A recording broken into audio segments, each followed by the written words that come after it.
So this morning we're continuing along in Acts. We're going to be in chapter 19, verses 23 through 41, and I welcome you to listen along or follow along in your Bibles.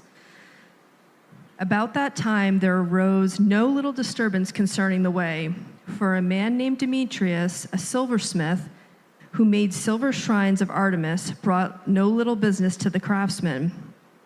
These he gathered together with the workmen in similar trades and said, "Men, you know that from the business we have our wealth, and you see and hear that not only in Ephesus, but in almost all of Asia, this Paul has persuaded and turned away a great many people, saying that all gods made with hands are not gods.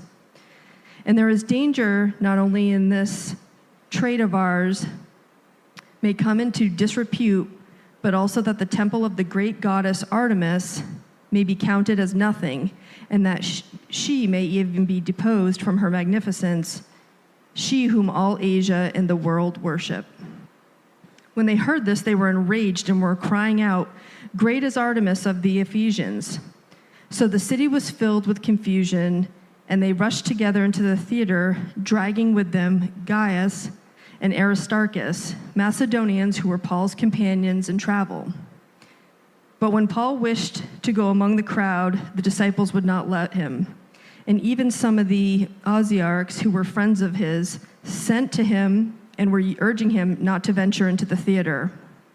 Now some cried out one thing, some of another, for the assembly was in confusion, and most of them did not know why they had come together.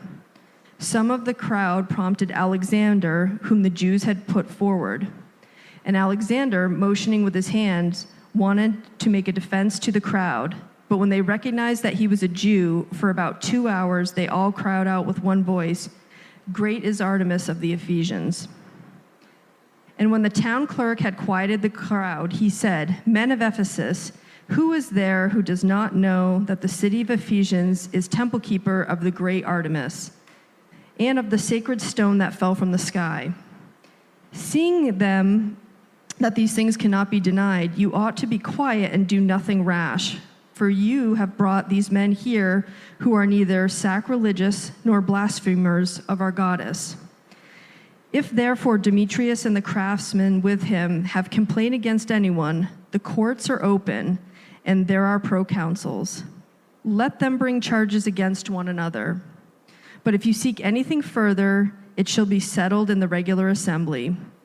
For we really are in danger of being charged with rioting today, since there is no cause that we can give to justify this commotion." And when he had said these things, he dismissed the assembly. The word of the Lord. Well, we are in week 13 of our journey through the book of Acts. And if you've been tracking along with us, it's been quite a journey. We've seen quite a few things taking place in the early church. Next week, we will plan to land the plane on this message series and begin to shift our focus as we begin to look towards, as Amanda so cheerfully said, towards the school year, which is fast approaching. I'm sorry.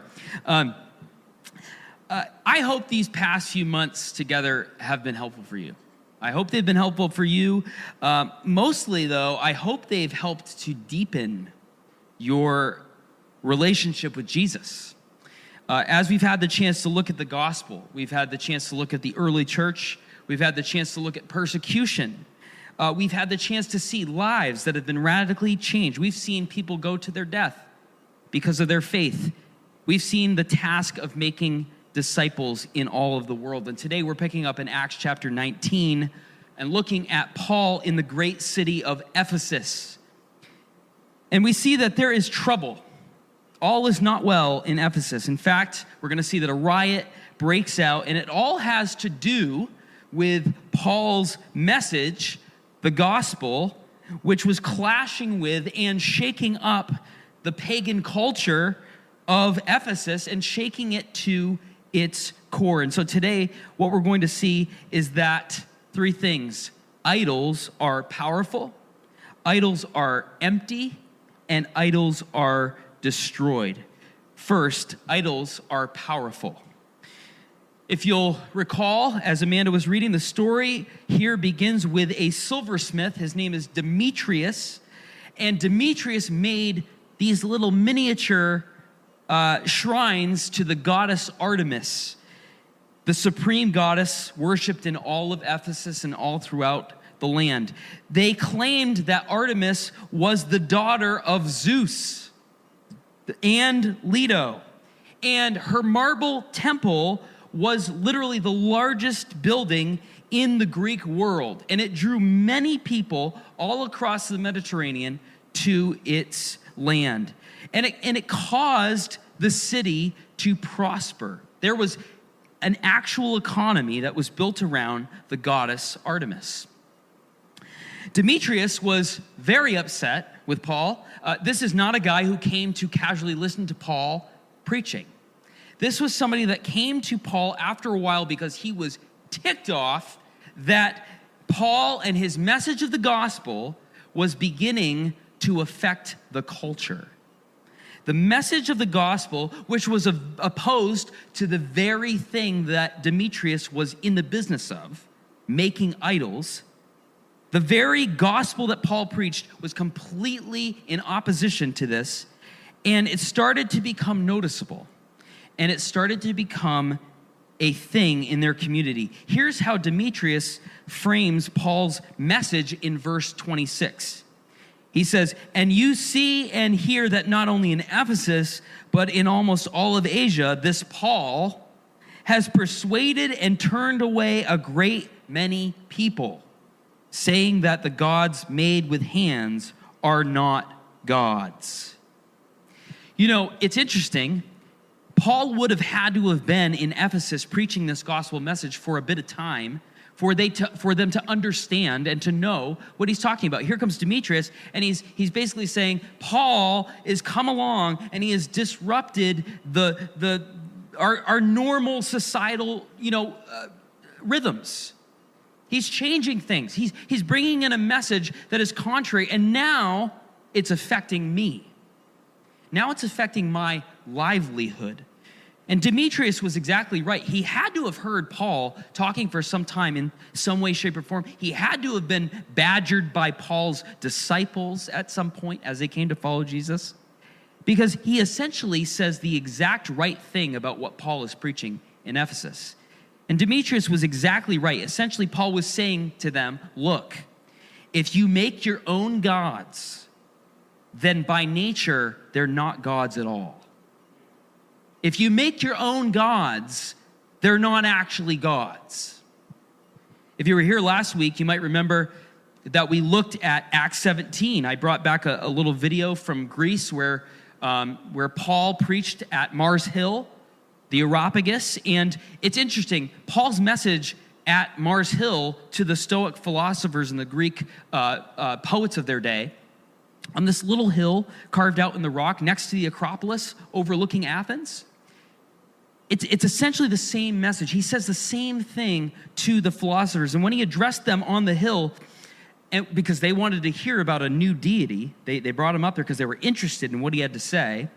Paul reaches the height of his presentation by saying in Acts chapter 17, verse 24, if you remember, he says, "The God who made the world and everything in it, being Lord of heaven and earth, does not live in temples made by man."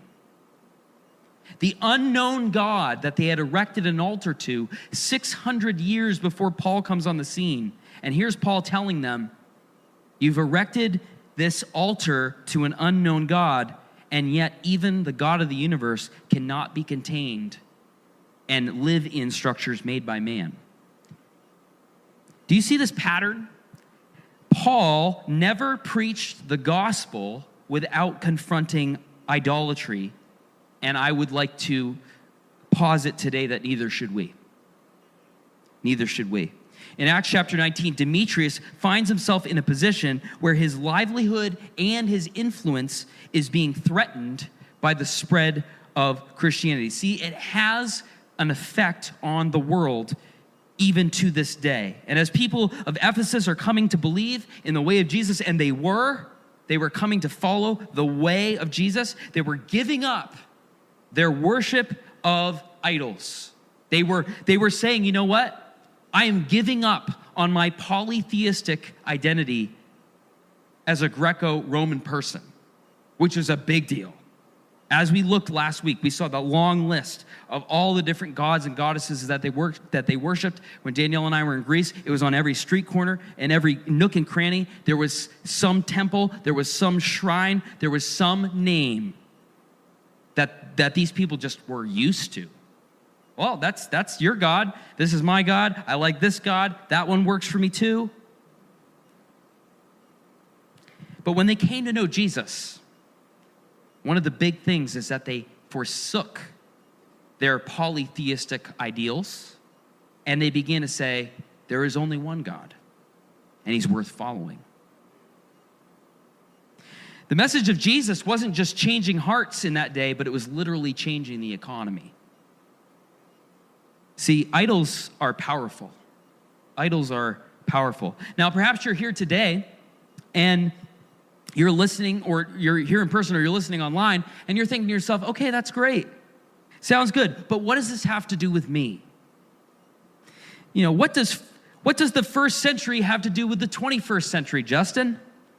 How does ancient Greece culture compare to the modern American experience? Well, there was a cultural historian and author named Robert Bellah. He wrote a famous book called Habits of the Heart. And in this book, he said that at the heart of American culture is what he called expressive individualism.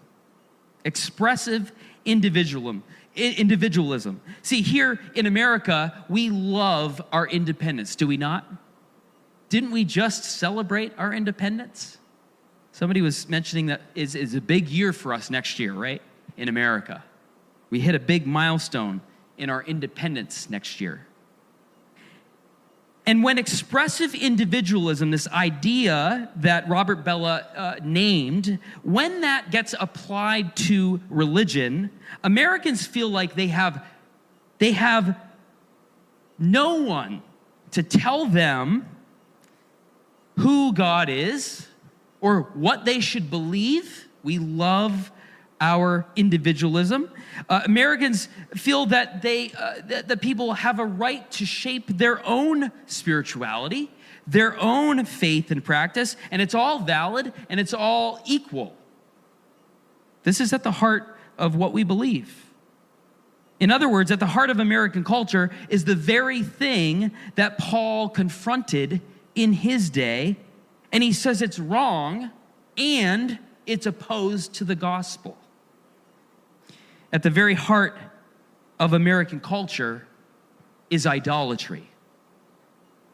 See, we are not able to create our own God, try as we may. And even though this is quite popular, we are not able to create on our own sense of spirituality through an endless buffet of choices, preferences, and practices that we like and don't like. Because as Paul said, gods made with hands are no gods at all. Look, you may believe in God today.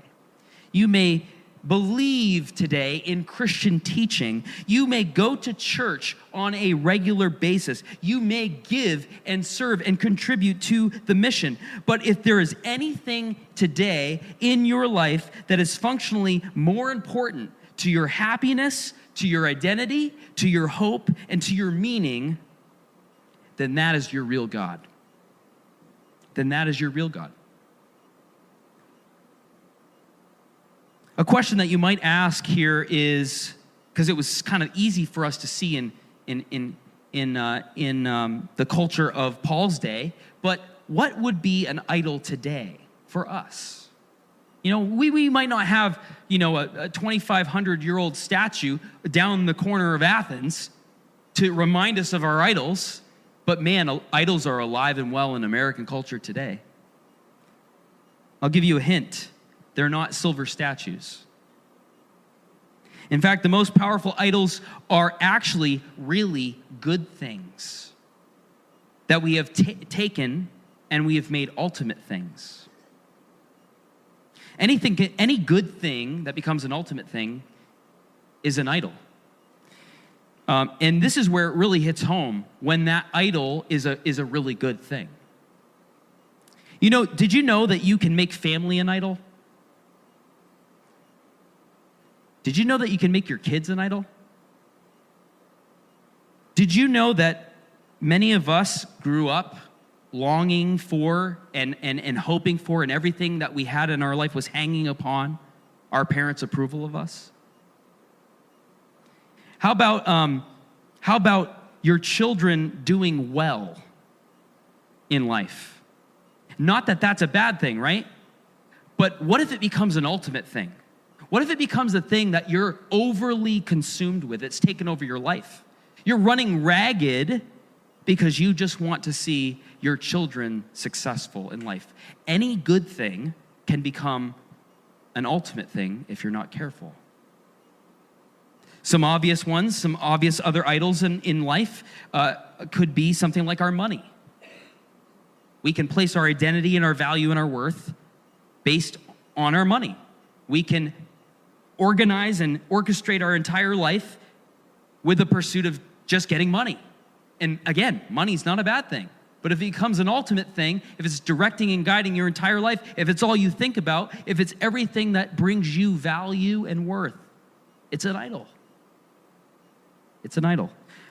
Career. For many of us, it's not the money. It's just we want a sense of purpose in what we do. And in fact, we don't even know how to untangle who we are from what we do, because they're synonymous.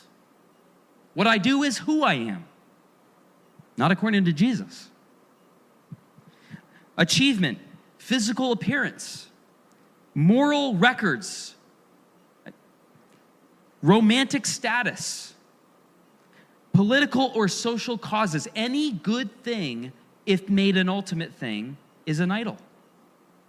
Idols, whether they are material good or success or even cultural norms, hold a power over people's lives. They held a power over the people of Ephesus, and they hold a power over our lives in American culture today. They shape our desires. They direct our actions. They even define who you are as an identity. You know, for the longest time, I made music an idol. Music, really big part of my life in many ways. And making music an idol was very easy to do. I remember someone once asking me what I would do if I could no longer do the thing that I always did, which involved singing or playing an instrument, just having the ability to make music. And up until that point, music was literally part of my job description.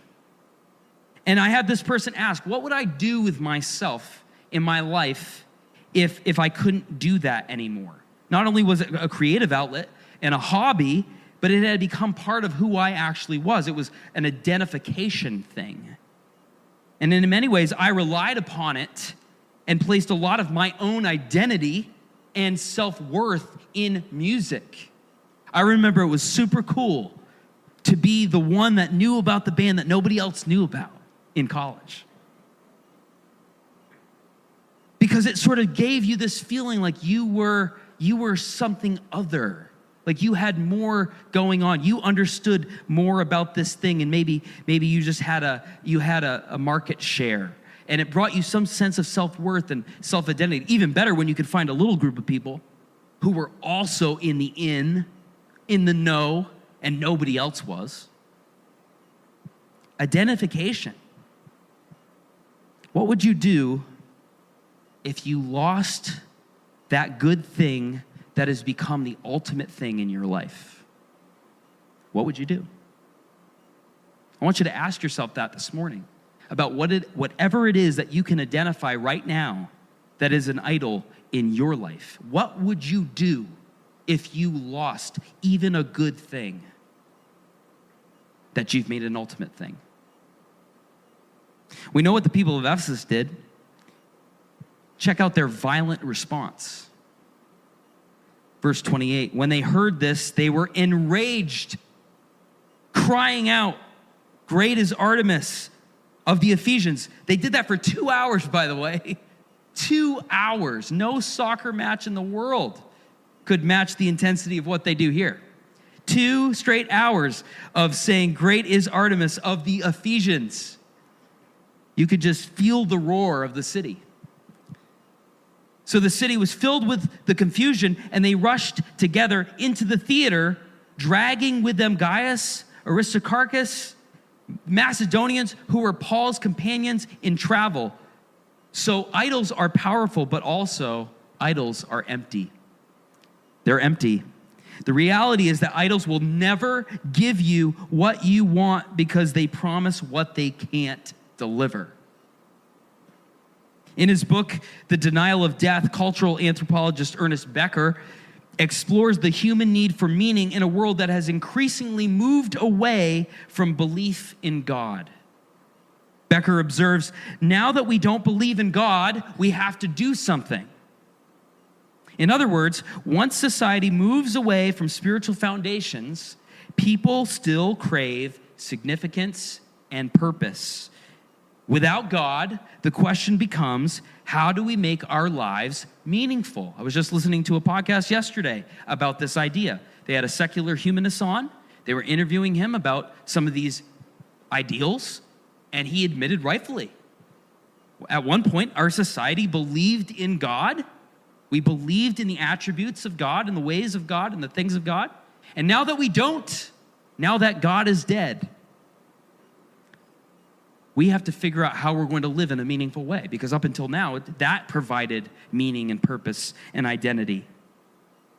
So how do we make our lives meaningful? Well, Becker argues in a godless world, we search for ways to find redemption. One of the most common modern solutions has been this idea of romantic love. Romantic love. He writes, modern romance, we still need to know that our life matters in the grand scheme of things. But if we no longer have God, how are we going to do this? One way is the romantic solution.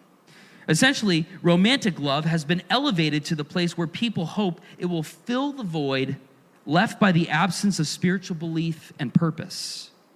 See, now love becomes the ultimate source of our meaning and our redemption. However, Becker cautions that this solution is deeply flawed. We all want to be rid of our faults and feel redeemed, yet romantic love can't actually give you that. When we try to place the weight of redemption, something that only God can truly provide, onto another person, we end up crushing them with our expectations, and they in turn crush us with their imperfections. Some of you married folks know what I'm talking about. When we seek to find in a person what only God can offer, true fulfillment, peace, salvation, we end up in a cycle of disappointment, disillusionment, and potentially even destructive patterns. A number of years ago, there was we were at our old church in Pennsylvania that we were part of since we were in college. And I'll never forget it. Our teens were raising money. We had partnered with another church in Puerto Rico. Not a bad place to partner with another church, I might add. And our teens were, we were doing a car wash event, raising money to send some of our teens to Puerto Rico to partner with our church down there. And I'll never forget this moment. Danielle will remember this as well. We're as the day is going on, it's getting into the afternoon, and traffic has sort of died down a little bit, and all of a sudden, this guy in a hot car comes driving into our parking lot. And he pulls up, he gets out of the car, and he says, he's like, I don't want a car wash. Okay. I'm either now scared or I'm confused. Maybe both. Big guy. And by the way, his name was Bill Murray. You guys didn't know I was friends with Bill Murray, did you? Bill Murray. Bill Murray. Bill Murray grew up in the church. He spent a great deal of his time sitting under teaching, and he had gone his whole life in the church, and then at some point he sort of wandered away from the church altogether, and he began to put career in the place of God. And his life and his everything, his destiny was focused on his job. And let me just say, he was good at his job. I believe he's now one of the top executives in the company SAP. Bill Murray got to a place in his life through several events where he realized, thankfully in God's goodness and grace and mercy, that he had made his career an idol. He had made the things in his life an idol, and this was a moment of confession. At a car wash with a bunch of teenagers around, raising money to go to Puerto Rico. I'll never forget that day. We brought him inside, began to talk with him, and the guy started welling up with tears, broke down. He absolutely bent over, heaving, because God was doing something in the idol factory in his heart. Bill Murray is a faithful, strong follower of Jesus to this day. Somebody who's experienced redemption, somebody that's been given the grace of God to know where his idols were, and by God's grace followed him in that prompting to give them up and to redirect them. Idols are empty, yet idols have the ability to totally control you. Number 3, idols are destroyed. When it comes to idols, how do you get rid of idols? Well, you got to smash them. You got to smash your idols. But how do we do that? How do we destroy our idols? What we find out is that the process of smashing our idols will cost something. There's always a cost associated with smashing our idols. As I mentioned at the beginning of this series, Luke, the author Luke, wrote the book of Luke, right? He also wrote the book of Acts, same author.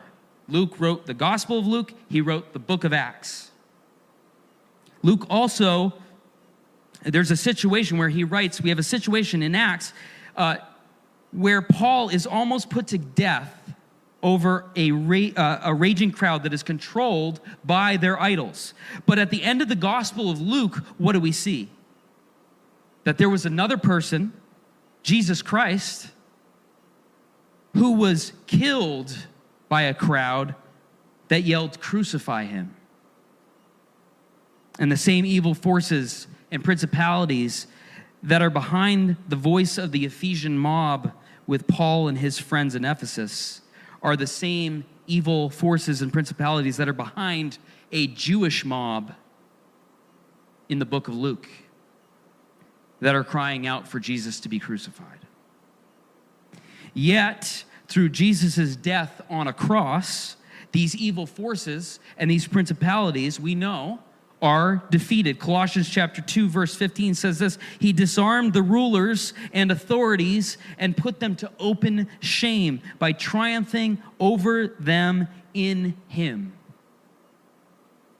Friends, if there is a cost to destroying your idols today, we have to see that Jesus is the one who destroyed them. And you might say, well, that all sounds good and well, Justin. That all sounds great. The idea that Jesus is the one that smashes the idols. But what do I need to do? Tell me what I need to do. Well, I'll tell you what it doesn't mean today. It doesn't mean giving up your idols. It doesn't mean that you also have to give up all those good things. I want to be clear about that today. All the good things that have become ultimate things. It doesn't mean that you have to give up the good things. Interestingly enough, it was very much part of Greek culture. Greek philosophers understood that when you attach your heart too much to something, it creates enslavement. And so you know what their answer to it was? You know what the answer that the Ephesian people would have had outside of Jesus? Detach yourself from all of it. Actually walk away from all of it. All of these good things, you don't need them. You need to detach your heart from everything. And see, today, I don't think you need to do that. You don't need to love your kids less. You need to love God more. You don't need to stop making money. You just need to stop loving your money more than you love Jesus. You don't need to stop reaching for your goals, but you need to make growth in Christ your ultimate goal today. This is how we kill our idols. We put the things that are lesser in their rightful position. That's how we kill our idols. That's how we keep them at bay. That's how we continually look to Jesus as the ultimate thing. And when Christ becomes the true center of your affection, the power of your idols are disarmed and put in the appropriate place in your life. And when that happens, and it's a progressive pattern, right? This idea of becoming more like Jesus.